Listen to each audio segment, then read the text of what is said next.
Federation, the final frontier. These are the voyages of the starship Enterprise.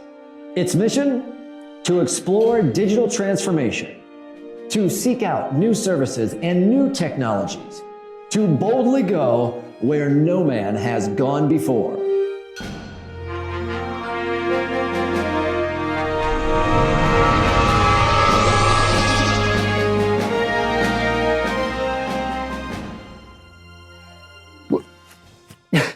All right, it worked. Hey, welcome back everyone to episode 6 of the MEF Infinite Edge series. I am John Petz, your host and captain, and yes, Trekkie for today's voyage as we discuss federations for enterprise digital transformation.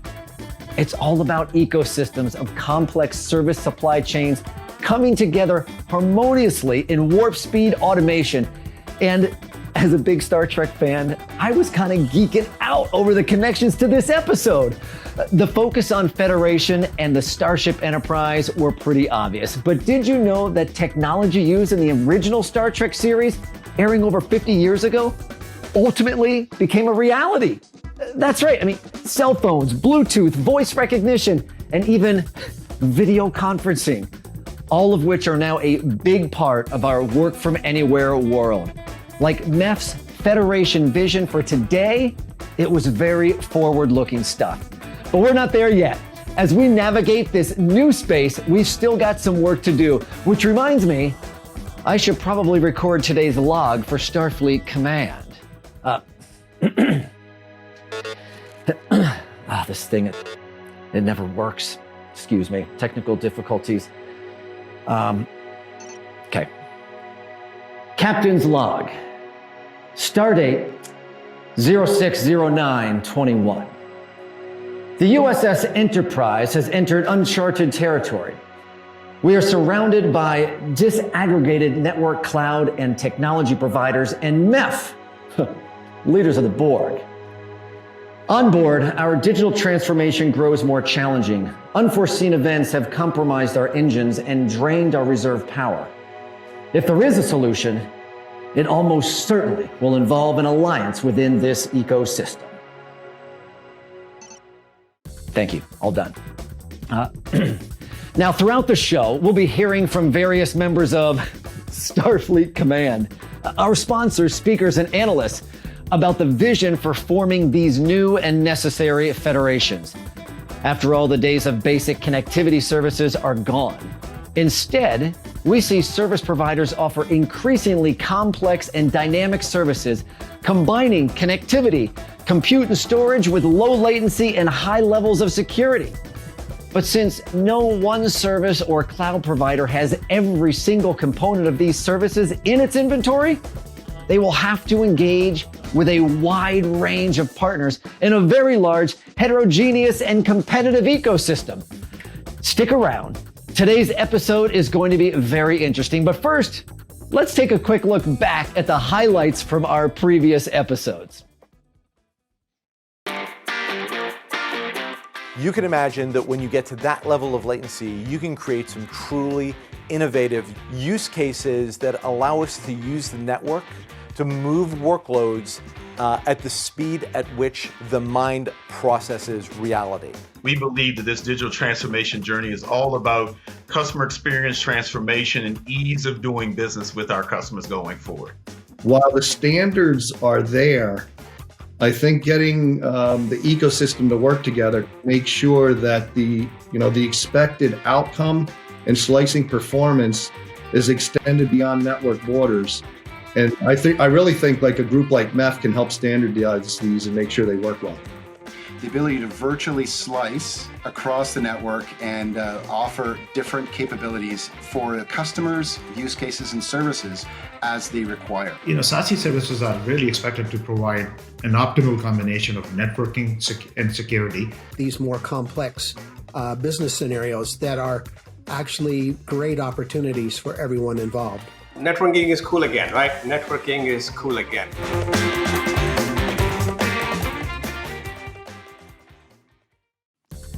Clearly, the range of topics we've covered in this series is pretty impressive. And all of our previous episodes are available on demand right here on this platform, thanks to the generous support of our sponsors, speakers, and analysts. Don't forget to show your appreciation by visiting our sponsor booths below and chatting up our speakers and analysts, as well as other attendees, by using the chat feature to your right. Okay, we're moving ahead. Warp Speed Factor 1 with our first segment of the day, an executive panel on the evolution of alliances. Joining us for that discussion, Kevin Vachon, Chief Operating Officer, MEF, Jason McGee-Abe, Publisher and Commercial Editor, Capacity, and Chris Bollinger, Founder and Co-Director, Mobi. Let's see what's out there.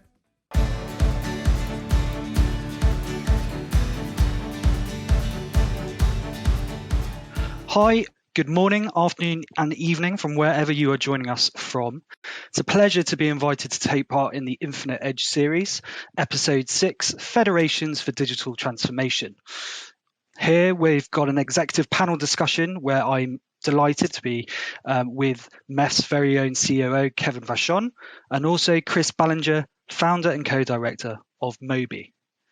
Mobi is a non-profit alliance of many of the world's largest vehicle manufacturers, along with startups, transit agencies, insurers, smart city leaders, and technology companies, to name a few. They are also in ongoing works and a partnership with MEF, so today is a very timely conversation. I'm Jason McGee-Abe, Publisher and Commercial Editor of Capacity Media, and I was formerly the Editor-in-Chief of Capacity Magazine. Now, for those of you that don't know, Capacity is the essential source of news and events in the wholesale carrier, service provider, and digital infra space, focused heavily on the critical business issues that carriers face in the rapidly changing telecoms market and how they and other players in the space have evolved. Now, today, we'll be touching on the critical issue of business networks and federations coming together.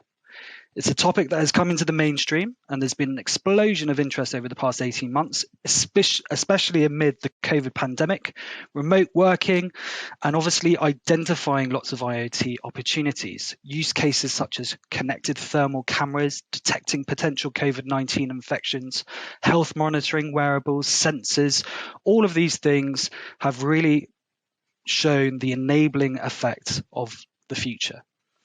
And enterprises and smart city leaders alike are increasingly keen on this area as well. Now, with opportunities, there's clear challenges. Unstructured and fragmented security, standards, and performance of real-time intelligence.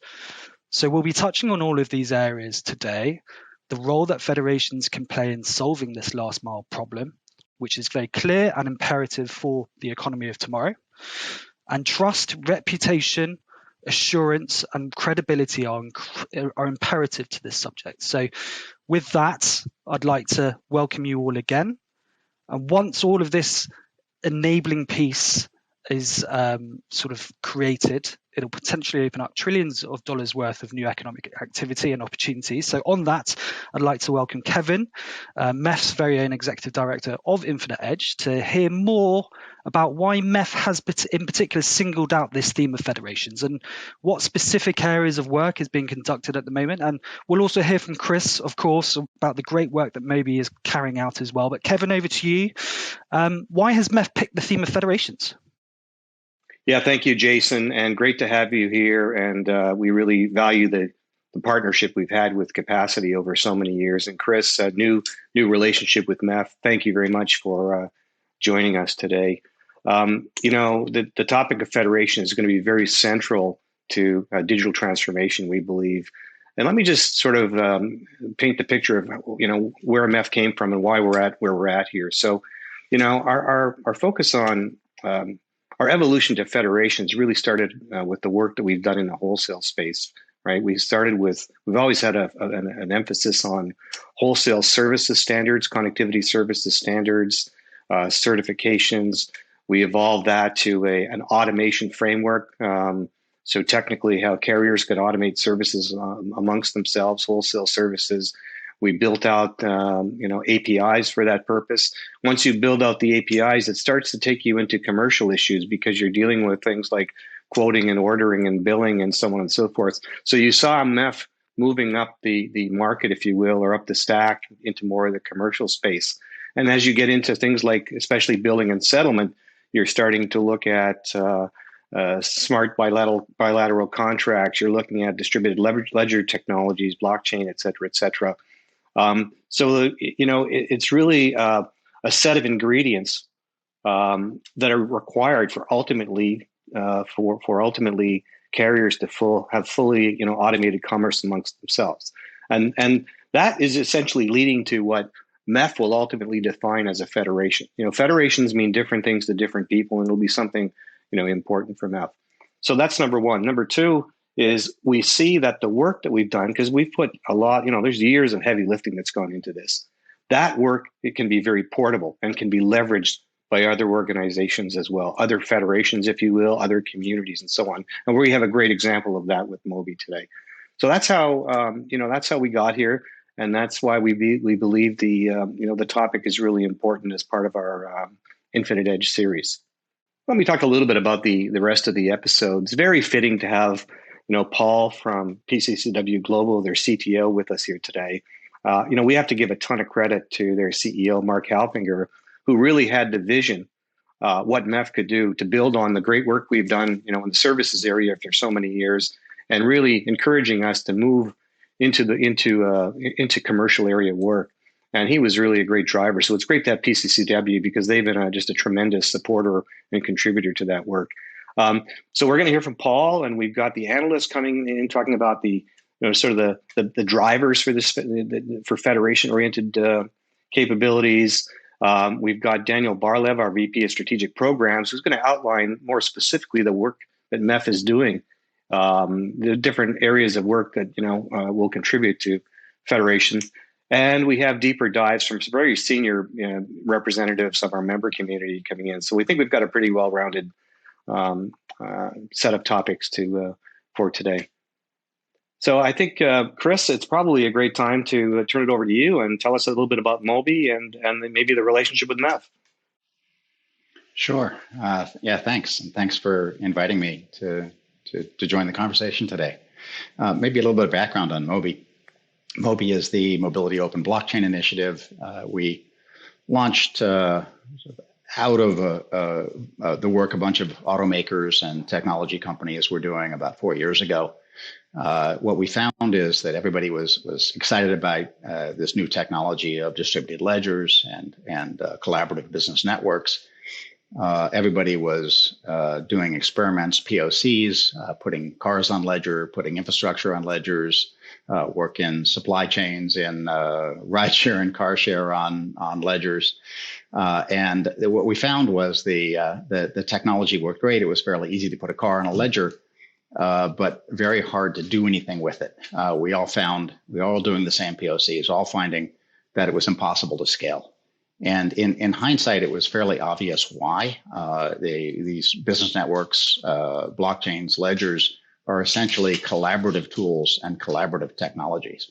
And if you don't have standards, plumbing, common ways of identifying things, settling things, there's no way to get from a POC to an enterprise scale application. There's no way to get to the customers. There's no way to capture all the efficiencies and benefits that everybody talks about. And so we began meeting first in small groups under the auspices of MIT Media Lab and later in Silicon Valley. And the group just got larger and larger, and pretty soon it became obvious that we had to have something formal. And we officially launched Mobi a little over 3 years ago with 35 members. We've grown to over 100 since then. And the whole purpose of it is to work on the creating standard identities, the plumbing, the schemas for business collaboration. Why is that important? Because if you have those kinds of standards, identities, then any actor within the network can talk directly to any other. You can share data with any other, know what that data means, and what that does is it creates the ability to really transform end-to-end processes. If you think about what a business does, businesses are great at creating process efficiencies, re-engineering business processes, within their walls. But when they start trying to do it across business networks or through value chains, it gets really, really difficult. But if every node you add to a value chain, it increases the value chain arithmetically, but it increases the complexity geometrically. And so you add a few nodes, you add a few steps, and the reengineering just becomes, and process improvement becomes impossible. In an automated business network, the idea is that if everybody can trust, if everything is visible, if everybody can deal directly and trust the data with everybody else, that reengineering becomes much, much simpler, right? It goes back to an arithmetic process. So that's basically the motivation behind Mobi, what we hope to achieve. And maybe we can talk a little later about some of what we're doing. But I'd be curious to hear from some of the others. What else are you seeing, particularly in your industry, in terms of federations and business networks? Yeah, I'll make a couple of points there. Firstly, in my intro, I probably neglected to highlight the importance of identity as forward-looking MEF work that we're just getting started. So the notion that it's obviously a critical ingredient to the evolution of what we consider to be a federation. And you look at the Mobi MEF opportunity, it would be Mobi, for example, their members being able to utilize or to recognize the integrity of a MEF identity as they perhaps leverage the MEF automation framework to acquire services, that sort of thing in an automated way. So that's really important, an important example of federations working together, if you will. But I think, when I introduced the topic a little while ago, it was really around the intercarrier side of things. We've seen a tremendous growth and interest in trying to take that work and make it more portable. If you look at what's going on the enterprise side of things, obviously they're going through their digital transformation. Enterprises want to buy in an automated way a whole suite of services. They're not just connectivity services or not just cloud services. There's a whole range of services required to deliver solutions to enterprises. They have to be orchestrated, automated. So whereas MEF started in the intercarrier area, we're aggressively doing API work to enable enterprise automation. So the enterprise, the APIs between the edge and the enterprise, but we've made that work vary in those APIs product independent, if you will, product agnostic. So MEF started focusing on connectivity service transactions, but it's now architected so an enterprise really could buy anything using MEF APIs. There's a lack of standardization that's gone on between the for APIs, for example, at the enterprise level, between the enterprise and the service provider, for example, or the enterprise, the cloud providers. So what we're seeing is our work can be the foundation for that. So that then takes us to the federation topic, where it's of interest of like a Mobi or others for them to not reinvent the wheel and to utilize that MEF work to ultimately achieve their end goals, which is delivering services to their vertical specific stakeholders.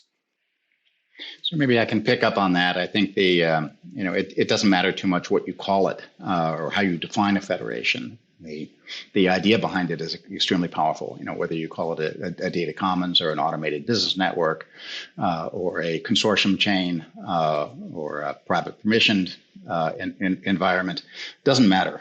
What matters is that businesses will be forced to create these by competitive pressures and efficiencies. Those that don't find themselves taking advantage of the opportunities provided by these automated settlements and end-to-end processes and the ability to deal directly with trusted credentials and IDs with everybody else in the network will find themselves at a huge competitive disadvantage. I think that this interest in federations and consortiums, what you're seeing is the first steps of this. Yeah, and I think, Chris, you make a really good point. I mean, we use federation almost as a sort of a concept, but it's really about communities coming together under some sort of business model to achieve a certain set of objectives. Whether it's a consortium, a legal entity, or a federation legal entity, or just a community working as part of a nonprofit, whatever. So one of the interesting things about the collaboration with MEF is we really have the same problem. Both of our members are dealing with not only IoT devices, but a unique type of IoT device. This is an IoT device that moves around, right? So it's not only identity that's important. Identity is kind of the foundation for everything in a business federation. But our devices are moving around. And so we need to combine identity with Ubiaty. Ubiaty is an unusual word. What it means is a specific place in space and time. And having a trusted Ubiaty and trusted identity are the two components for your members, right, who have IoT devices and cell phones and so on today, and our members who have cars that are increasingly connected with vehicle telematics and increasingly have massive amounts of data that they're using in local edge networks, in keeping in the vehicle, and also, when appropriate, exporting to the cloud. Or even to a chain where the data is really important and the provenance is critical. Let me give some examples of things that we think are particularly important and salient use cases, big impact. So if you can combine location and identity, you can create a trusted trip. If you can create a trusted trip, you can pay as you go for everything mobility, which means you can pay for roads as you go. Road usage charging is a huge problem and an area of interest for public agencies. There's $27 trillion of road infrastructure globally. It suffers from what economists call the tragedy of the commons, the fact that if you can't marginal price for something, the marginal cost is zero, people tend to overuse it. So you get congestion, you get pollution, you get all these other problems of the commons. You also have the problem of the one way of charging for, the imperfect charging for road infrastructure today is the gas tax. With electric vehicles, the gas tax goes away. That road infrastructure, nobody knows how to fund it. And so being able to marginal cost price for it is important. You have and it's a source of funding for roads. It's a way of managing demand within the infrastructure network. So lots of things can be done with marginal cost pricing for roads. Congestion pricing, another thing, right? A way of influencing behavior with that marginal cost pricing. Tailpipe emissions. Everybody wants to decarbonize. And mobility is one of the biggest and sometimes the biggest contributor to global warming and carbon emissions. But there's no way to measure it at the tailpipe. There's no way to measure it. There's no way to influence behavior directly. If you can link location with the identity vehicle, okay, now I know where it's traveling. I know what type of vehicle it is, what type of engine it has, its weight, its emissions. I can charge for the tailpipe emissions at the source. Now I can influence behavior, right? All of that can feed in to a trusted carbon credits, carbon trading scheme. So you can actually have really big impacts by combining this Ubiaty and identity. And that's just two examples of many. Those were kind of both public sector, social good examples. And so, Chris, what we have is essentially an IoT device, a very complex IoT device, being a car, that's accessing applications across, on a global basis, cloud-based applications. They could be located anywhere. They're conducting commerce with a range of suppliers, right? And if you were to dissect that use case and look at where MEF plays, you would see that the work that we've done will underpin quite a number of these different requirements, whether it's the connectivity to the car with standardized connectivity. We're looking at the work that we're doing in the 5G space, the APIs to conduct the commerce between the car and the application, the connectivity, the automation framework, and all of the parts that go through that between the suppliers to the cloud providers and so on. And I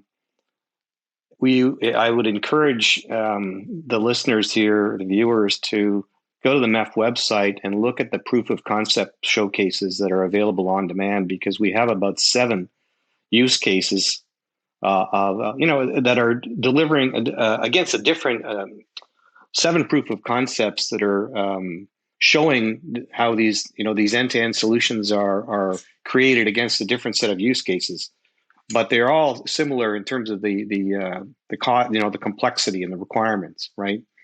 And many of them do a good job of showing all of the different MEF works that are underpinning an end-to-end solution. We're not doing it alone for sure. There's many players in the game, but the impact that we're having now, as compared to where we were as an organization 3 or 4 years ago, is vastly different. Yeah, it's really great points there. I really think the sort of pay-as-you-go nature is quite an apt one that you mentioned there, Chris. Certainly new ways to sort of manage demand, but also your assets for within your network. So interesting. We'll hear from Paul Gamp afterwards as well, talking about Console Connect and how they're all sort of doing their on-demand internet and managing in a sort of on their platform, for example. But likewise, what Kevin's just rightly pointed out there, and that's the purpose of the Infinite Edge series, right? Which is built upon the federation of trusted and interconnected partners to sort of see how, the complex service supply chains and the different base services and standards and APIs can, be evolved and forged, and for us to be able to, utilize and really step forwards and take advantage of everything. We didn't have much more time to talk about many other things and areas. Certainly security being a huge one, with SASE in particular. Certainly with the connected cars, and that was something that I know Chris and Kevin spoke about prior to today's session. About how important that is from a hacking point of view. It's no longer. It's certainly from a safety point of view.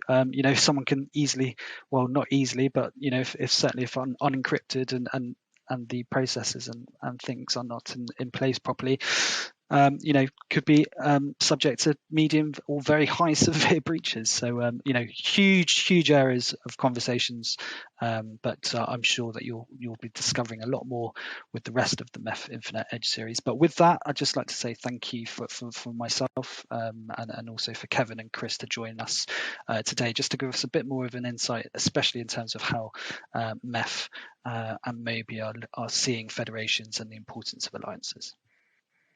Great, Jason, Chris, thank you. Thanks for making me a part of it. Looking forward to the collaboration.